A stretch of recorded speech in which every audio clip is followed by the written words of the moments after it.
Sharq Turkistonda kasbiy tarbiyalash maktabi nomida ko'plab echilgan yig'ilish lagerlari to'g'risida so'z bo'lganda, Xitoy hukumatining diplomatlari har qachon o'zlarining terrorlik va asabiylikning qurbonlari bo'lib ketganligini hamda mushu xil ideyalarni biqoltida yo'qotish uchun mushu xil tarbiyalash markazlarini ochganligini ta'kidlab kelmoqda.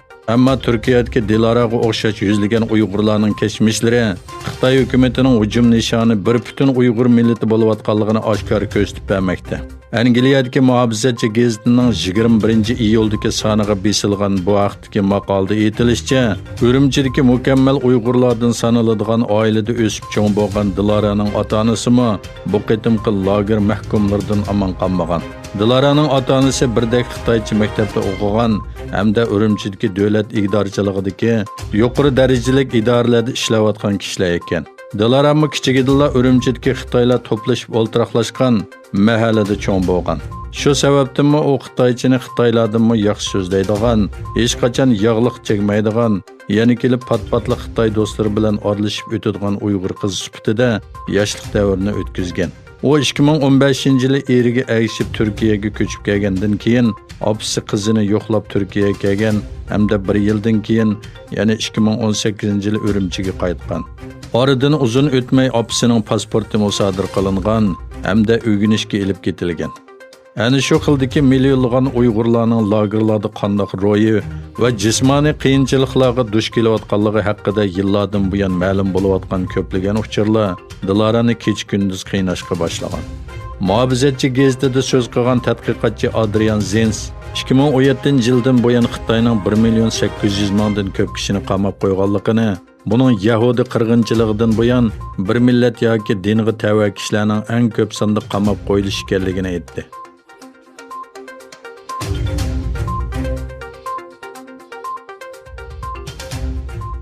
Angliya Musulmonlar Kengashi Angliya hukumatini Sharq Turkistondagi Uyg'urlarga qartilgan kishilik huquq dafsandichiligi sababidan Xitoyga qarta kuchlik va konkret harakat qo'llanishga chaqirdi. Angliyadagi eng chong musulmon hukumatsiz tashkilot bo'lgan Angliya Musulmonlar Kengashining bayonotida aytilishicha, Angliya Tashqi ishlar ministri Dominic Raabga bir maktub avatilgan bo'lib, maktubda Xitoyga qarshi harakat qo'llanib, Uyg'urlarga qartilgan besim siyosatini to'xtatishga chaqiriq qilingan. Uyg'ur musulmonlarining vaziyatining texmi yomonlashayotganligini eskartgan bu chaqiriqda musulmonlarga ziyonkashlik qilish siyosatining davomlashayotganligi, majburiy tug'ut cheklash usullarining qo'llanayotganligi va milliondan ortiq Uyg'urning hech qanday sotlanmasdan jazo lagerlarida tutib turilayotganligi eskartildi. Angliya Musulmonlar Kengashining bosh kotibi Harun Xon imzolagan bu maktubda Xitoyga qarta kuchlik va konkret tadbir qo'llanmasa, Uyg'urlarning irqiy qirg'inchilikka uchraydiganligi ta'kidlandi.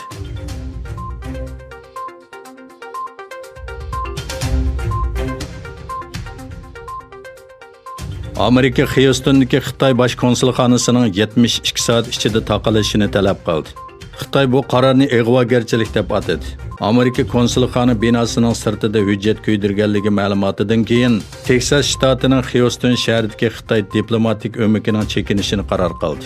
Yerlik taratqularning xabar qilishicha, atrofdagi kishilar Xitoy konsulxonasining qo'ylisida nurg'un kishining neft tonida hujjat kuydirayotganligini bayqagandan keyin o't o'chirish va saqchiga ma'lum qilgan. Xitoy bo'lsa Amerikaning qarorini ig'vogarchilik deb atadi hamda buning xalqaro qonunlarga xiloflik ekanligini ilgari surdi. Xitoy Tashqi ishlar ministrligining bayonotchisi Wang Wenbin Amerika qaroridan yonmasa o'ch ilish tadbiri qo'llanilganligini aytdi. Amerikaning Xitoy konsulxonasini taqash qaroridan keyin Xitoyning Wuhan shahridagi Amerika konsulxonasini taqashni o'ylashayotganligini ilgari surmoqda.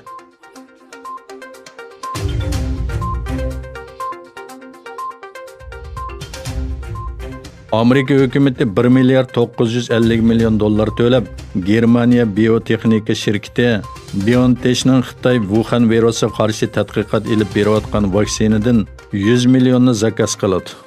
Amerika Səhiyyə və İnsanlar Mülazimat Ministerligining bayonotida Pfizer və BioNTech shirkatlari tadqiq qilib yasab chiqqan COVID-19 vaksinasini ta'minlash to'g'risida kelishim hosil qilganligi xabar qilindi.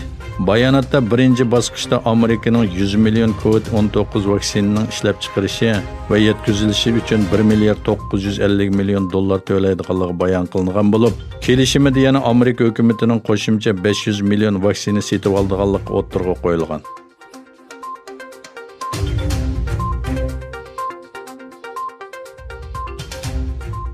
Turkiya bilan Rossiya Liviyada urush to'xtatish uchun birlashma xizmat guruhi qurishga qadam qo'ydi.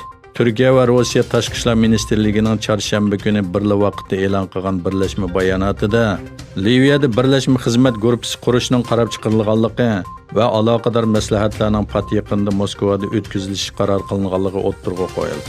Bayonotda Turkiya va Rossiya rahbarlarining Liviyadagi vaziyatni pasaytirish va siyosiy bir musobaqa zamin hozirlash uchun 2020 yil 8 yanvar İstanbulda qurilgan tirishchanligi tilga ilingan bo'lib, Liviyadagi krizisning harbiy yo'l bilan hal qilinmaydiganligi ta'kidlangan.